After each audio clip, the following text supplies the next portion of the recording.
Ladies and gentlemen, boys and ghouls, welcome to a spine-tingling new episode of Guess What? You're Wrong, with your host, Big D.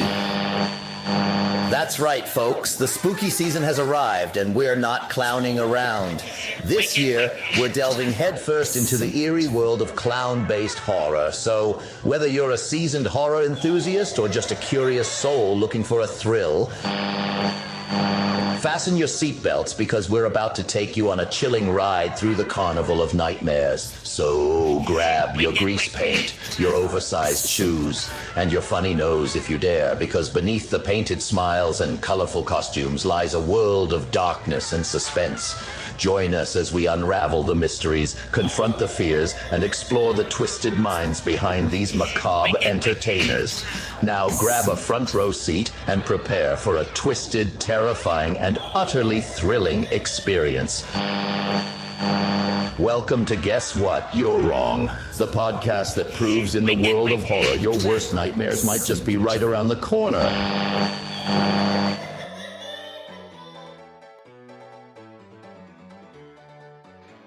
Now, before we get into this episode too far, I just got a little disclaimer here. First off, all audio used in this podcast is used under the protection of fair use. And as with all the movie reviews that I do here on Guess What? You're Wrong, we're going to spoil the hell out of every single thing we talk about. So, you have been warned.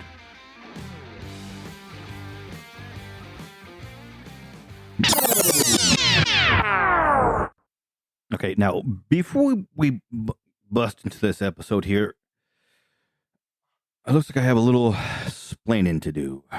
So, I know this week's episode was supposed to be It from 1990, sorry.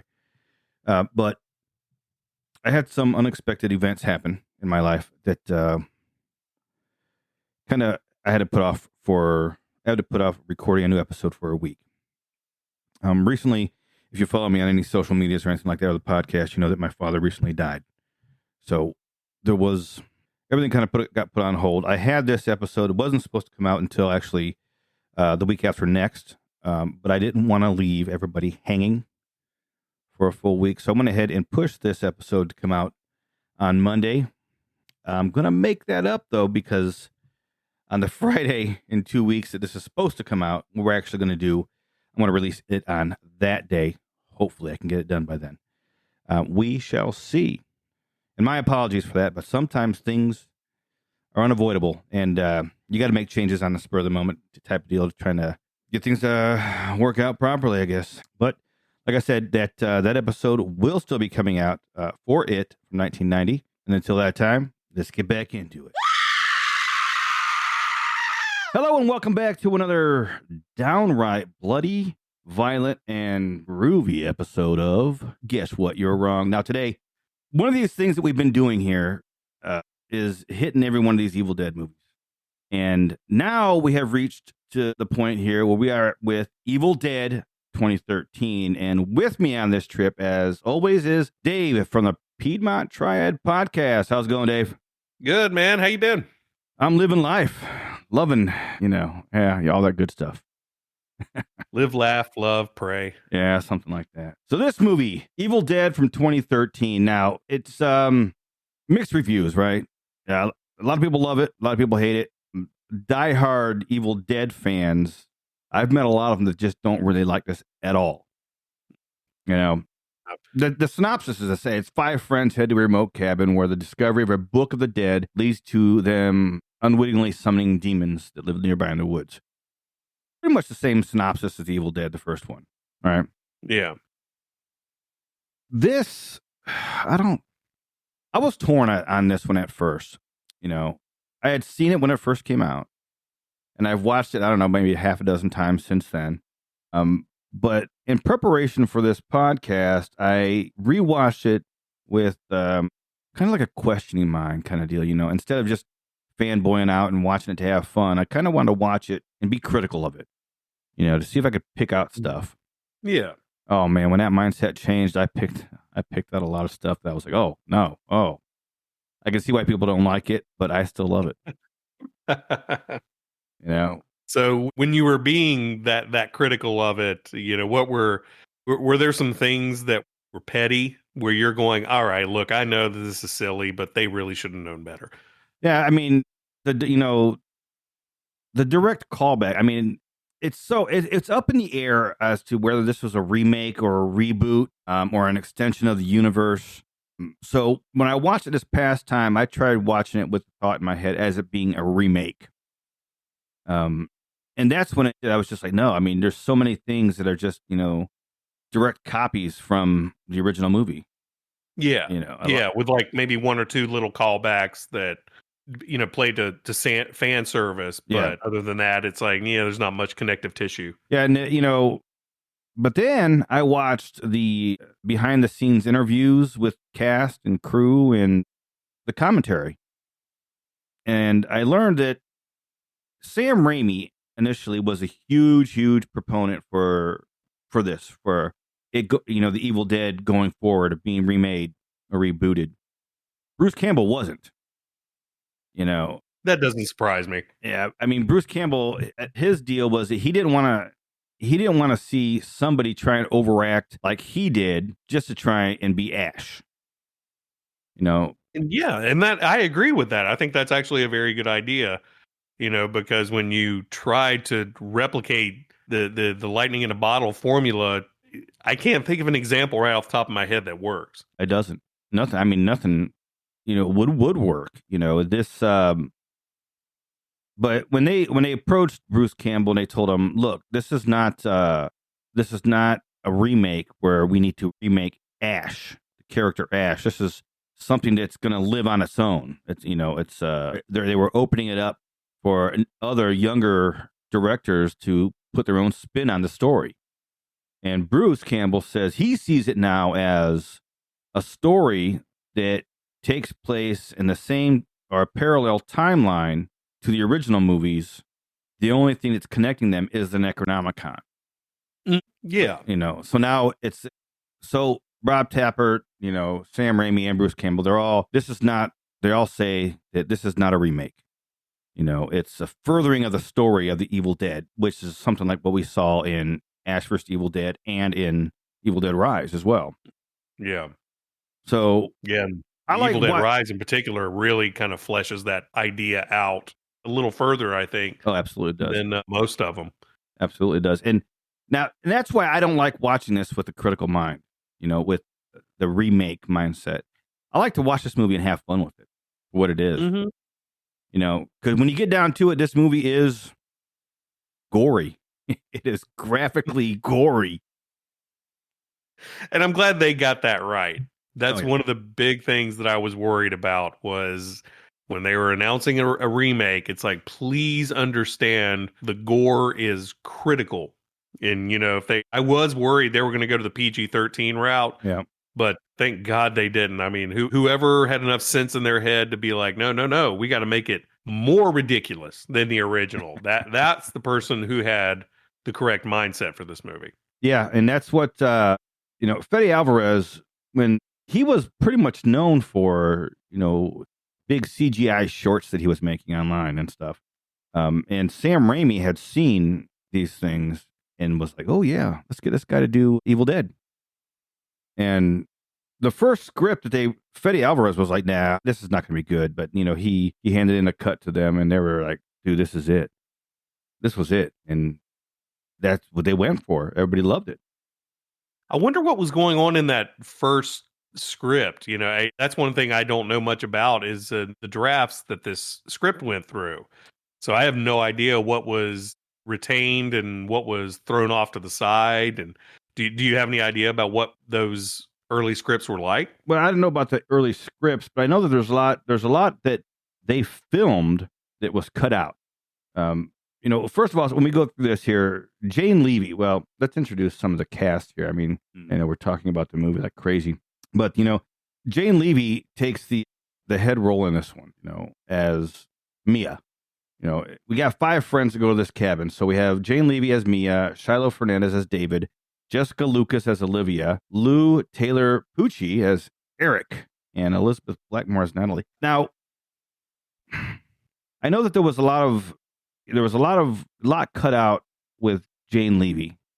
She had a hugely difficult time making this part. I mean, it was terrible. I mean, when I was listening to an interview with Bruce Campbell, and he said that as soon as she got cast as Mia, he emailed her and was like, "Hey, are you sure you're ready for this?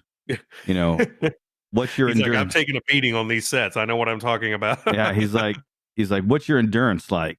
Do you play any sports? Have you ever been buried alive? He's asking her all this stuff. He's like, be prepared because you're going to make a movie, and you'll never make another movie like this as long as your career is. But it's something you will never forget. And some of these interviews with Jane Levy, she was on the verge of quitting at time, walking away because, well, when you're in the midst of something, you're like, oh, I can't take it no more. Yeah. She's a short thing too. I don't remember how tall she is, but she's an itty bitty thing, and they're dumping gallons and gallons and gallons of blood on her.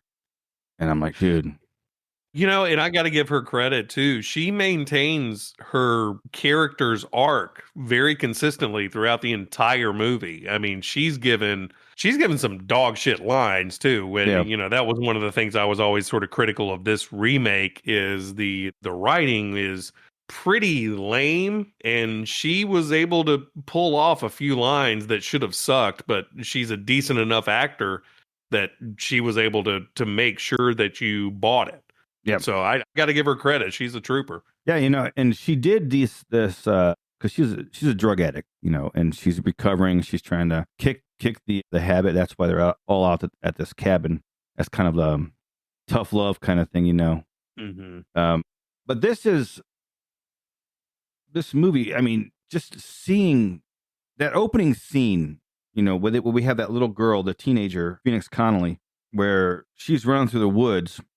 And they're hunting her down, and they put the burlap bag over her head, and they drag her down to what we later find out is the cellar at the cabin. That whole scene is just creepy. At first, when you're watching this, you're like, what the hell are they doing to this little girl?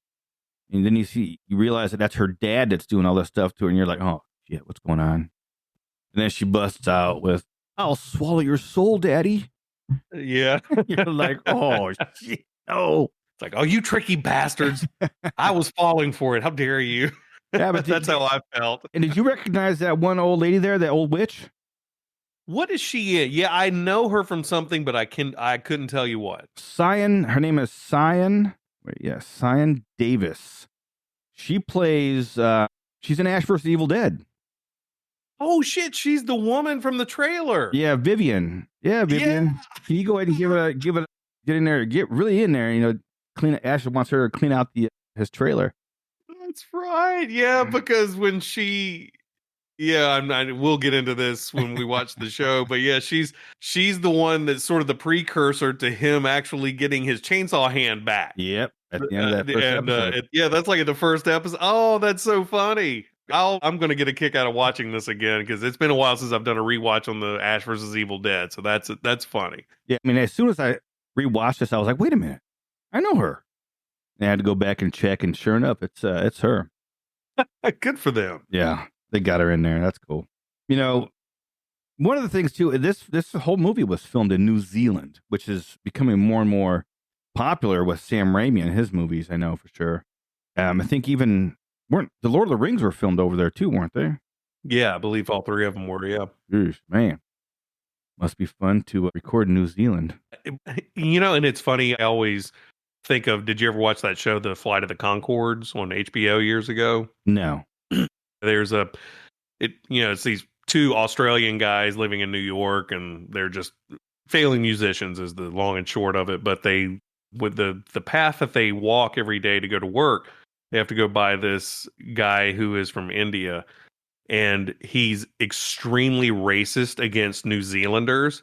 So every time, I'm sorry, these guys, I'm sorry, they're not from Australia, from New Zealand. Man, I just fucked everything up. Anyway, the joke was that they were being profiled for being New Zealanders. You could probably cut this out. I just completely told a shit story, fucked up the punchline. Well, I'm leaving that in there. That's juice. Oh my god, yeah, that's what happens on a Sunday afternoon. My brain is just like, no, bro, we're on vacation. Yeah. Tell the wrong story. Oh, I'm so sorry. Oh, you're good, man. But the Flight of the Conchords is a good show. It's an excellent show. I do love it, and I recommend it. I hope that my poor storytelling abilities has not affected anybody's choice whether or not to watch that. I highly recommend it. Boy. So let's get into some of these characters here. I mean, we discussed Jane Levy a little bit here as Mia and how good she does with playing an addict and then being possessed. Right. This whole scene, you know, they recreated this the rape scene.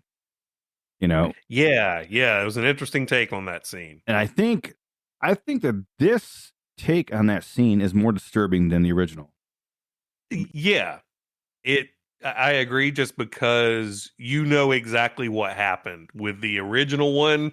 When I was a kid, there was some argument as to what happened. I wasn't 100% sure, but this one, you're like, oh yeah. If you have any basic knowledge of anatomy, you know what just happened. Yeah. And that's, ugh. And just seeing that, I don't know, snake-like looking vine thing with thorns on it and just crawls up in her.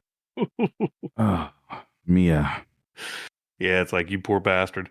Yeah, but this is all, well, she is a tortured soul to begin with, right? And she's now she has to deal with this. And her brother, Shiloh Fernandez, who's David, plays her brother. Now, I remember when I first saw this, questioning their relationship. There was some kind of animosity between them, right? Because when he shows up, she's like, well, I'm surprised you showed up, or something like that. Yeah. And, you know, he gives her this necklace, which is supposed to be reminiscent of the original necklace that Bruce gives Linda in the first movie. And the brother, sometimes it's hard for me to really grasp, I mean, the type of person he is. You know, he's there to help his sister, but he seems kind of, you know, like, fuck it, kind of at times, you know, whatever. Yeah. He's got this sort of weird, you know, WB 90210 disconnect. Yeah. Where he's apparently really cool and good looking, but he's very morose, and you can't really get inside to what's going on with him. And yeah, his character tone is a little bit off for the movie. Yeah. Yeah. And, you know, you find out if you read the contextual clues throughout the movie, and then you listen to the commentary, you find out that there was a rift between these two early on. You know, they lived with their mother. The mother had mental issues, and David, who kind of just left. You know, he wanted to protect himself and get his own life together, so he just left. He left Mia there with her crazy mom. It's basically this is all stuff that was supposed to be. It was in a script that didn't come through, storytelling wise. And there's a scene later on in the movie with David when Mia is possessed and she's in the basement and he's getting ready to burn it up. You know, he put gasoline everywhere and he's getting ready to drop the lighter. It's the same kind of thing. He's like, is he gonna sacrifice himself again, or sacrifice Mia again, just so that way he can save himself? Yeah. You know, it's kind of calls back to that story with Mia and her crazy mom, well, their crazy mom.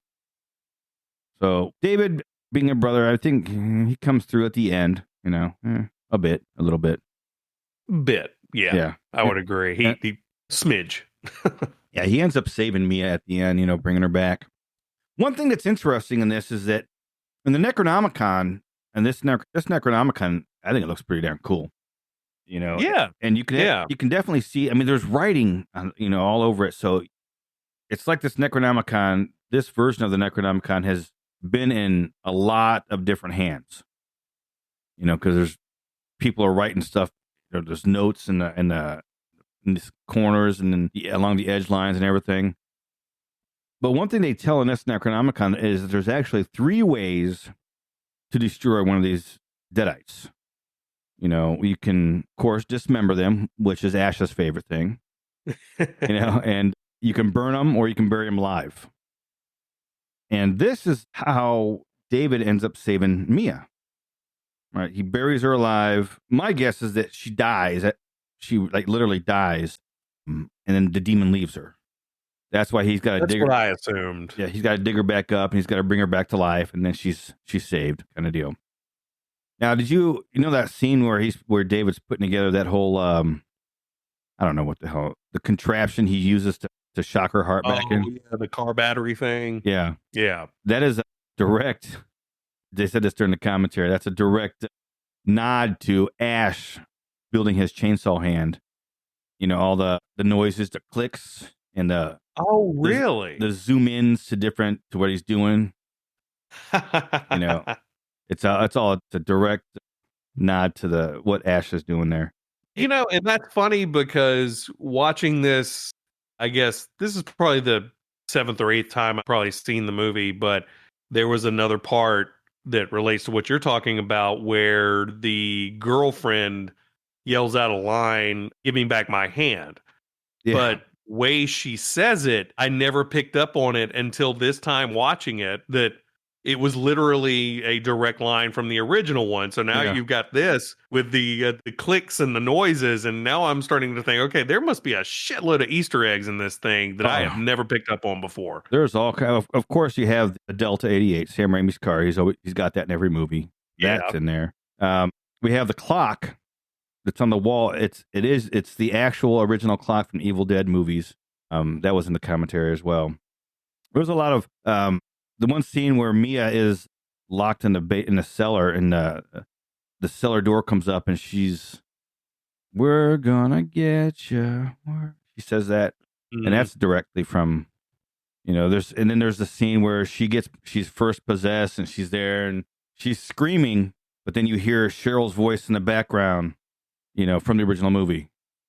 Right, yeah. So that's right. Yep. Okay. Yeah. The other stuff I had picked up on, but I never got that. You're right. And what does she say? I can't remember what she says now. Blah blah. Yeah, brain farting. I know. I was just thinking about it. You are gonna. I was here thinking how funny it would have been if Mia was in the basement and then they open it up and then she's just like this fat tub of shit, just like from the original one. Yeah, she comes out, going, "Give me a kid." I would have laughed my ass off if they had done that, because it would have been so totally inconsistent with the rest of the movie, but would have been my favorite. I'm not gonna lie. Oh yeah, this is, I tell you. Now go to Olivia, Jessica Lucas. She was one of the girls there. I got to tell you, all three of these girls in here are easy in the eyes. Oh yeah. Jane Levy, Jessica Lucas, and Elizabeth Blackmore. You're like, wow, oh, okay, nice. Jessica is, I guess she's a PA, physician's assistant. So she's there, she's got some drugs. She's trying to inject Mia to try and help her get over the withdrawals and everything. And then Elizabeth Blackmore, who's Natalie, I guess is, I'm kind of confused at who's with who, but, she's the one that ends up giving my hand back. Yeah. And Lou Taylor Pucci, boy, he's the nerdy beard guy with the long hair. And let's talk about these death scenes, or these. This scene, we'll go character by character here. Mia, she's possessed. This is after her rape scene. She's in the shower, and she turns. I didn't realize that water could get this hot. But yeah, now that was weird, because I remember something like that from when I was a kid, where I stayed at an old cabin when I was really little, and I remember my mother, or maybe my dad, I'm not sure, but they were telling me, to be very careful with the water because of the way that it's heated. It was a different type of heating system, so it would make it scalding. Yeah. So yeah, they were having to warn me to make sure that this didn't happen. So I don't think they've ever been so unregulated that you could turn it up to the point that you would blister the skin off of your body. But it was a pretty badass visual, so I played along for sure. This scene where they finally turn the water off and she leans back and that big old blister on her face just bursts.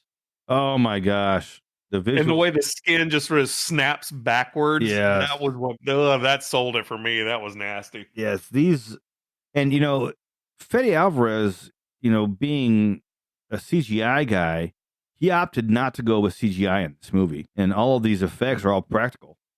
And there's I remember hearing that, and I was so pleased because it works awesome. really well. It does. You don't realize how effective practical effects are until you've seen a bunch of movies with a bunch of crappy CGI. And then you go back to a movie like this, and you're like, well, yeah, practical effects they work a lot better. Because even when you see a really fakey looking or practical effect, it still feels real on some level. Yeah. Whereas a CGI, your brain just doesn't buy it. Your brain's like, I mean, that's obviously a drawing of some sort. Yeah.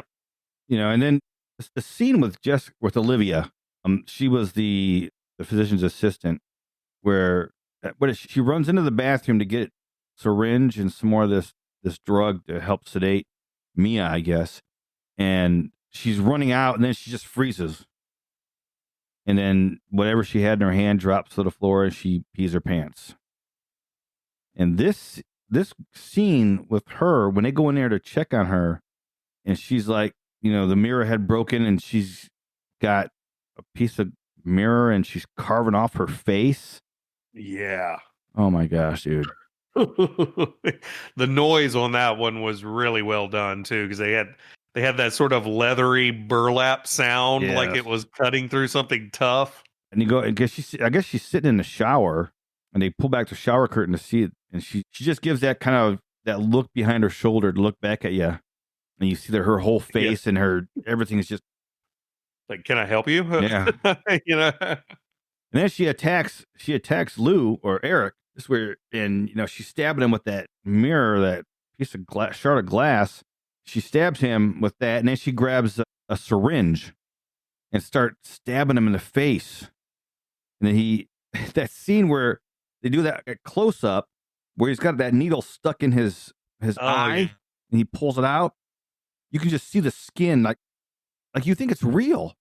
It's a really good effect, man. It looks very real, because even this time I knew it was coming, and I'm watching it, and he starts pulling on that thing, and I was like, oh, fuck you, it brings out something visceral in me. Yeah, you're holding your eye. You're like, what that hurts. What the shit? Yeah. Yeah, it's like, oh, how'd you guys do that without actually sticking a needle in his fucking eye? Because that's nasty.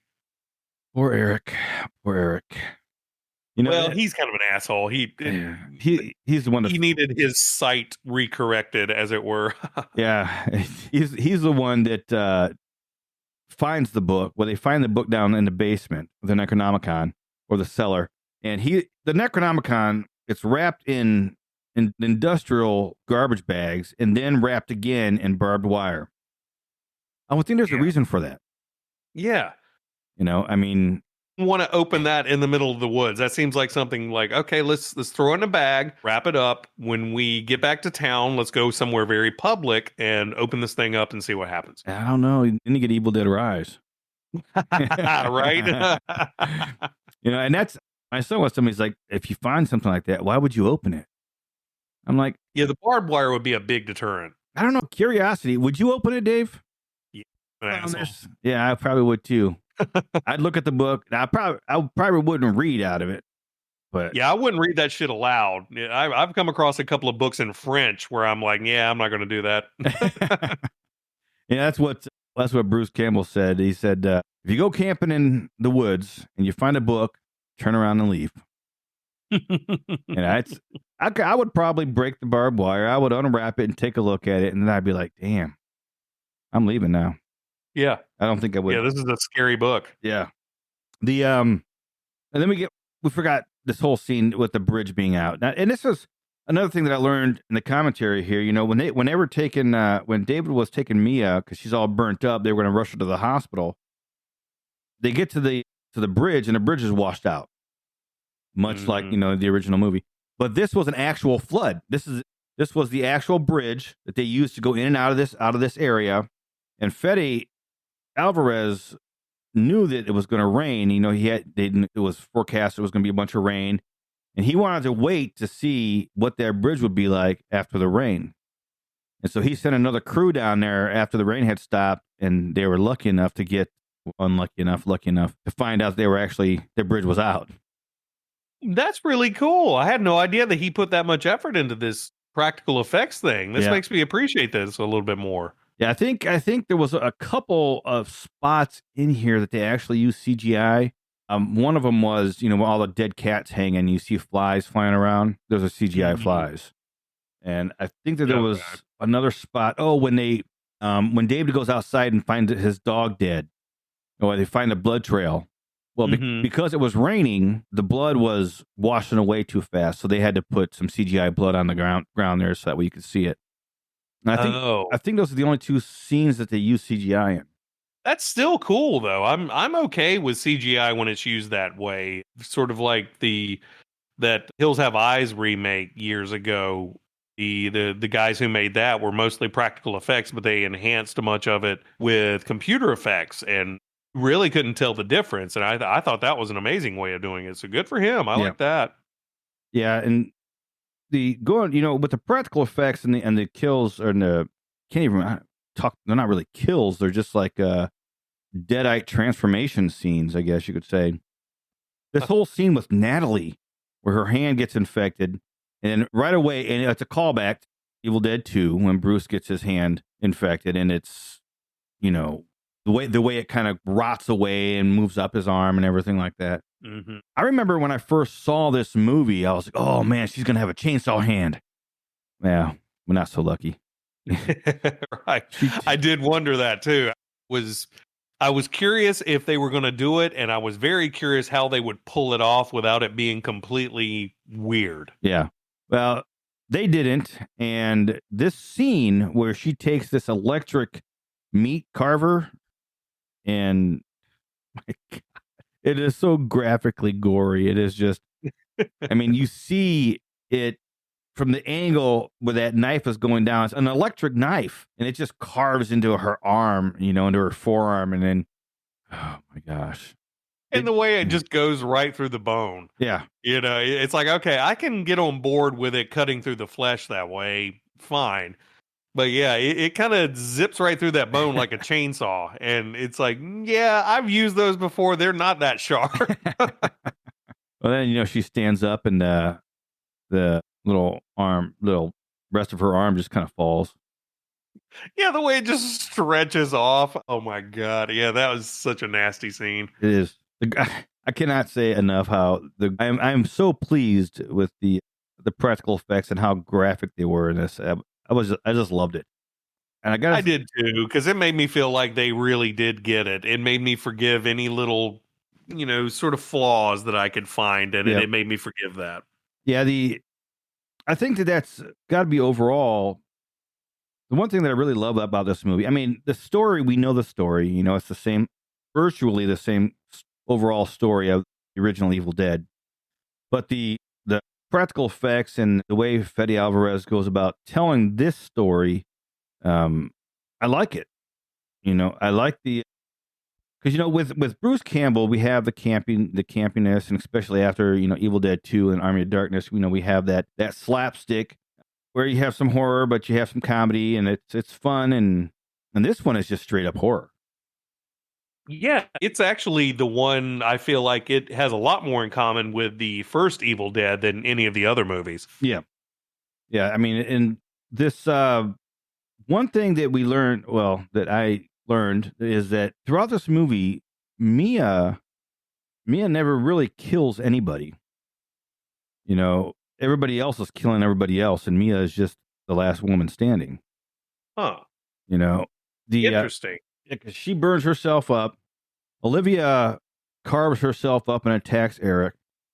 Eric eventually, Natalie cuts her arm off and then gets her other arm blown off. Because Natalie comes in later on with a nail gun. And that sound of the nail gun just shooting those nails. And she gets a crowbar and starts beating Eric with it. And that's when I think David grabs the shotgun. Good old double barrel. It wouldn't be an Evil Dead movie without a double barrel shotgun and a chainsaw. regardless of how they use it. But she's beating Eric with this crowbar. David shoots her arm off, and her arm it's just graphic. I loved it. Let's see what else. I got my notes here. Yeah. And then, we have this part where I talked about this a little bit ago, where David makes that choice. He's going to burn down the house and leave Mia again. He ends up not, but we have Mia still possessed. And we already went into the discussion with, how he buries her to save her, but then he's dead. Well, he gets killed. David gets killed, and Mia's left to, I guess, what they call the abomination is what they called this demon. And yeah, that's right. I forgot they call it the abomination. They have so many odd little names that they throw in here and there that makes me wonder if I overthink the canon. Yeah. If that makes sense.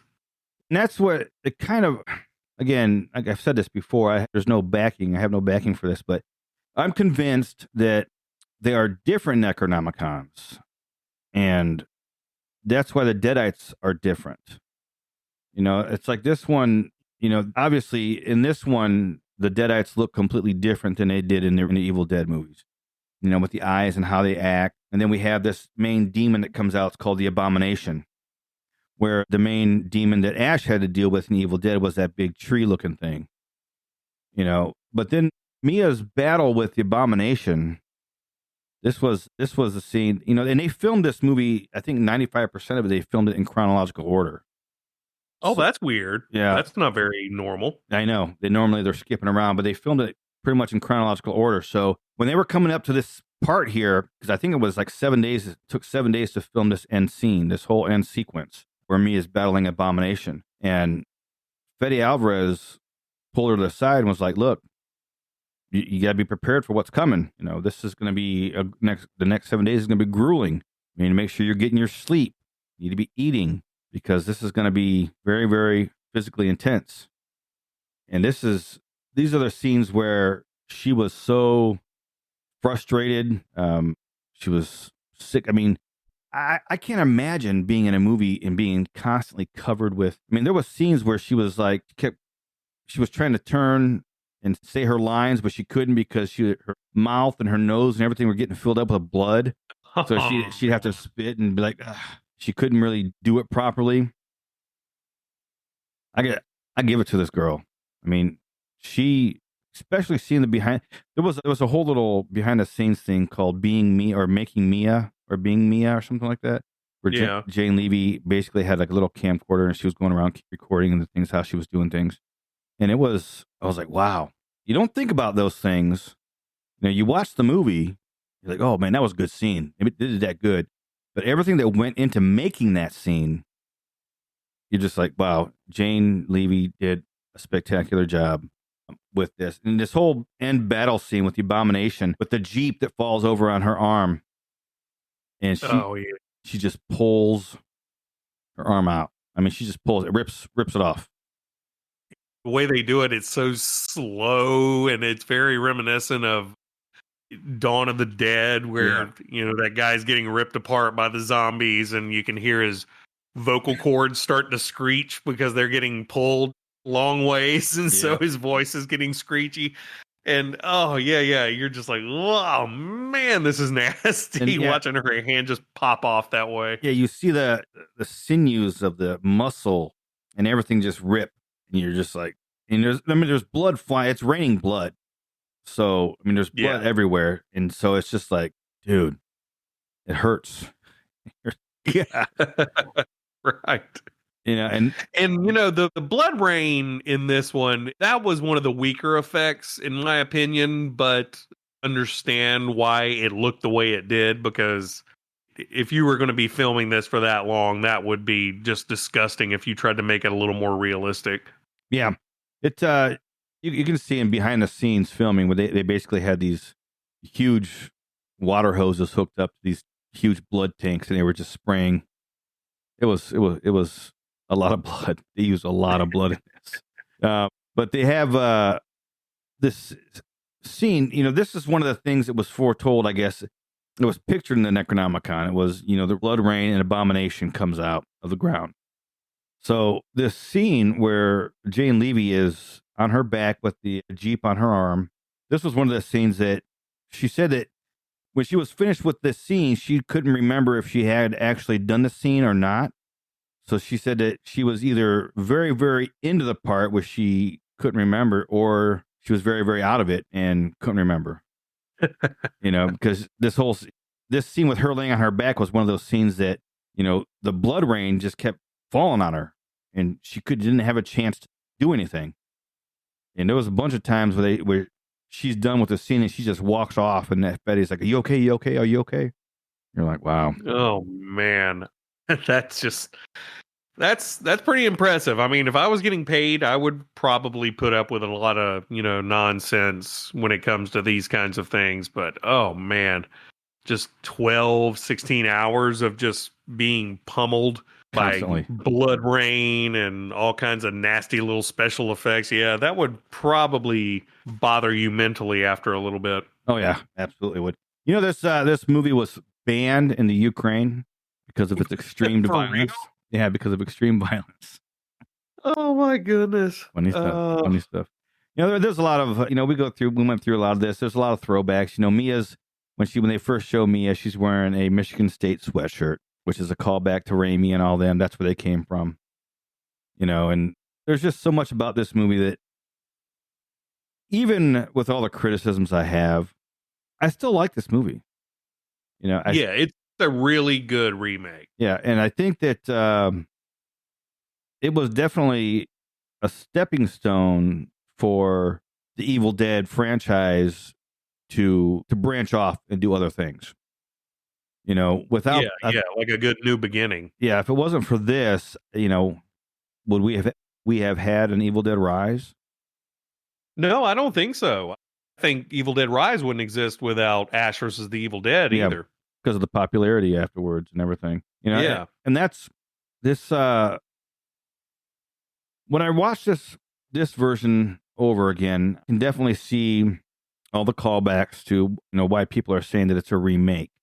And that I don't like to think of it as a remake. If Rob Tappert and Sam Raimi and Bruce Campbell all say that it's not a remake, that it's actually an expansion of the universe, I would tend to believe them a little bit more than I would a bunch of other internet people saying that it's a remake, Mm-hmm. Mm-hmm. But, it's, all in all, I enjoy this movie. I think it's definitely a welcome, to me, it's definitely a welcome change in the Evil Dead franchise. The first, like I said, that it created the branch off, it being able to create something like the Evil Dead Rise. And what's going forward, because they have plans on making more Evil Dead movies now, similar to this and to Evil Dead Rise. Yeah, and I'm glad that that's the direction that they're going to go with it, because I think Evil Dead works the best when it does take the subject matter seriously, but it's not Evil Dead without a little bit of wackiness. So, that from here on out, I hope the movies do maintain a bit more of a serious tone, but they cannot forget where it comes from, and where it comes from is very much Raimi and Bruce Campbell and their just sort of zany Three Stooges sense of humor. Yeah. And I think that, in this movie specifically, they use a lot of that Raimi cam, with the extreme close-ups at times, or the camera that is following people through the woods, is like the spirit or whatever. Yeah. So through this movie, they paid a lot of respect and homage to the original movies, which I loved. And the fact that Rob Tappert, Sam Raimi, and Bruce Campbell all had so much to do with this movie in the background, I love even more. I don't feel so bad for loving this movie, knowing that the people that I love from the original movies were actually behind this one as well. It's the same with Evil Dead Rise. Yeah, I'm the same way. If we only get an Evil Dead movie every 5 to 10 years, I'm okay with that, as long as the people who are involved, who care about it, are the ones that are behind the scenes taking care of the story, because I think that that's a big part of why it's successful. I think that there could be tons more Evil Dead properties out there, but the fact is they seem to care about telling the story individually, and so there's not like a real influx of it, and I think it's better because of it. You know, all you have to do is look at the Texas Chainsaw Massacre franchise, where you've got maybe arguably 3 good ones and the Yeah. rest are garbage. Yeah. Did you see that newest Texas Chainsaw? I did on Oh, Netflix. I God. unapologetically enjoyed that one. You did? I loved the chainsaw massacring that happened about halfway through on all those influencers. Yeah. That was beautiful. So I know I'm in the minority. What about you? What did you see it? Yeah, I saw it. I didn't like it too much. Yeah, I know. I fully accept my role here as an outlier on this one. I enjoyed it very much. Yeah, I mean, I think that when you take some of these older franchises, you know, when we're dealing with the Evil Dead, they've done it right, you know, because they've had some of these original guys behind the scenes going forward. But when you take some of these movies like the Texas Chainsaw Massacre, and there's no Toby Hooper involved, there's no, you know, it's kind of just, you know, hey, tell your version of what you think could happen. Times Yeah. just don't. It doesn't play out well at the end, in my opinion. For a lot of stuff. Oh yeah. Which is, like you said, this is one of the reasons why this Evil Dead plays so well. It's because we have the people that created it and still love it and love creating this world for the fans. You know, they know what we like, they know what we want to see, so they bring that out to us. Yeah, I think they really enjoy making this for the fans. I don't believe that there would be nearly the longevity with this series if it weren't for them going and seem to really get a kick out of this. Let's keep making it. Yeah. Yeah, and that's the Evil Dead from 2013, the most terrifying film you will ever experience. Ever experience. And it was pretty terrifying. I mean, it's that sound. What's like an air raid siren? You know, that I can't even. Yeah, That they have when you that sort of thing. Yeah, when the Deadites are on the scene, you're just like, dude, that adds to the whole terrifying experience of this movie. It's graphic, it's gory. If you like the Evil Dead storytelling, I think you will like this movie because it has that same feel of a Lost in the Cabin in the Woods type of Evil Dead movie, but it's got new blood in it. And people that get critical about this, just remember Bruce Campbell, Sam Raimi, and Rob Tappert are behind the scenes in this movie as well. So that's, to me, what makes it great. What say you? Yeah, absolutely. Oh yeah. Yeah, if it weren't for the care and concern of the creative people behind the scenes, I don't think that this series would have lasted at all. So, and the fact that they were willing to try a couple of different things here and there before they've really established a voice for the show and for the movies and just for the property in general. So it's thankfully and weirdly enough one of the more consistent horror franchises out there. I would say that in terms of tone, Evil Dead is probably one of the most consistent ones out there. Yep. You know what I'd really like, and I know we discussed this before, you know, having a compendium of Evil Dead lore available. Yeah. As well as, you know, I want to know the different Deadites. You know, I don't know, are they different demons that are coming from the different Necronomicons? And that's that. I want to know that. Yeah. I have my own theory, and I've said it, you know, several times on that. But I would like going forward, if some movie in the future, like they're going to be listening to me on this podcast, you know, it'd be great to bring some of that tie-in to some of cause there's going to be more movies. You know, Evil Dead Rise was hugely popular, did great. So there's going to be more. Oh yeah, for sure. I just want that tie together. I want to find out what that connective tissue is between all these movies. We know what's the Necronomicon, but we've seen different iterations of the Necronomicon. Are they supposed to be the same book? Are they supposed to be different books? Inquiring minds want to know. Yeah, like why is the Necronomicon? You know, they've never truly explained that. It's like, why is this thing floating around all over the place? Why do we have to keep getting tortured all to shit? What is the end goal of the Book of the Dead? You know, other than sales numbers for extracting souls from Earth. And why is it so easy to get your hands on this? Because in every movie, it's just like some people are like, hey, here, look what I got. Here. Like, dude, you would think this book is that bad. It'd be a little bit harder to get your hands on. Right. Yeah. You'd think some terrorist organization would have a hold of it at this point. Yeah. Looking at it, we're going to conquer. Yeah. Yeah. I'm going to come to your state's capital and we're going to open this book and then things are going to bleed and it's going to suck. That would be terrible. That would be terrible. There. Oh boy, that would be on the nightly news. That'd be great. The governor's mansion suddenly had its period. We don't know why. We don't know why. But that's it. That is the. Too far with that one. My bad. Nah, you're fine. I mean, they rate people and they've had Vines rate people in these movies, so I think a little bit of period at the mansion is not bad. Yeah, that's an excellent point.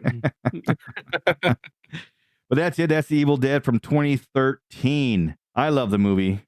Dave? I do. I love it. I think it's a great reboot, remake. Everything about it, they got it right. I love the blood. I love the gore. I love the graphic violence. I do too. And the girls are pretty to look at too. That's a plus. Yeah, and they're actually decent actresses on top of that. I cannot believe how well. Funny, that's low on the standards. It's like gorgeous and you can act. Awesome, yeah. Spectacular. Well, that's it. Now the next one we are going to be tackling is going to be season 1 of Ash vs. Evil Dead, and that's how we're going to tackle that. We're going to tackle the season basically as one whole movie. So season 1, Ash vs. Evil Dead, fun ride. I can feel it in the air already. That one's gonna be fun. Can too. I'm looking forward to rewatching this. I loved it so much the first time. So having the excuse, people walking in, oh well, I guess you got to watch this with me now. That's a shame. I'm looking forward to it. Absolutely. Now, Dave, the Piedmont Triad podcast website still up and going, right? Yes, sir. Yeah, go to PiedmontTriadPodcast.com. That's where all of the episodes for the Piedmont Triad podcast are available. I am getting ready to pop up a new one next Monday with a local woman who unfortunately moved back to Kansas, but she was doing things here in North Carolina, sort of a la Elvira. She was doing a lot of horror movie hosting at old movie theaters and whatnot. But unfortunately, she's moved back. But you can hear about her and her shenanigans if you ever end up in Kansas. You can listen to her and find out what she's up to. And yeah, so there'll be a couple more episodes coming down the pike sometime soon. And that's where you can find me, PiedmontTriadPodcast.com. Nice. Now, I wanted to ask you real quick. You listened to that Army of Darkness version or the episode we did? Yeah, I did. You get that Bruce Campbell at the beginning? Yes. That was fantastic. That was all AI. I know, man. It's so great. AI has gotten to the point where it's like, yeah, I don't need anybody. I can just make this up on my own. I was like, wow. Yep. If it would have been shorter, I think you probably wouldn't have been able to tell so much. But I was like, what the hell? Let's give it a go. Yeah. Go all in, where he's pretty much giving you a letter of recommendation with your resume. I'm telling you. Well, that's it. Everybody out there, sweet dreams, love, peace, and chicken grease. As we reluctantly bid adieu to the twisted carnival of horrors and the maniacal laughter echoing in the shadows, I hope your heart is still racing and your nerves are electrified. Clowns with their painted smiles and hidden malevolence remind us that terror can wear a colorful mask. Remember, in the circus of the macabre, the line between delight and dread is razor thin.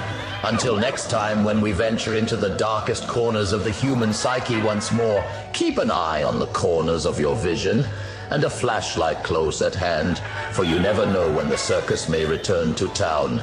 Sleep with one eye open, dear listeners, and may your dreams be free of painted grins and red noses. This concludes our broadcast day. Good night, and God bless America.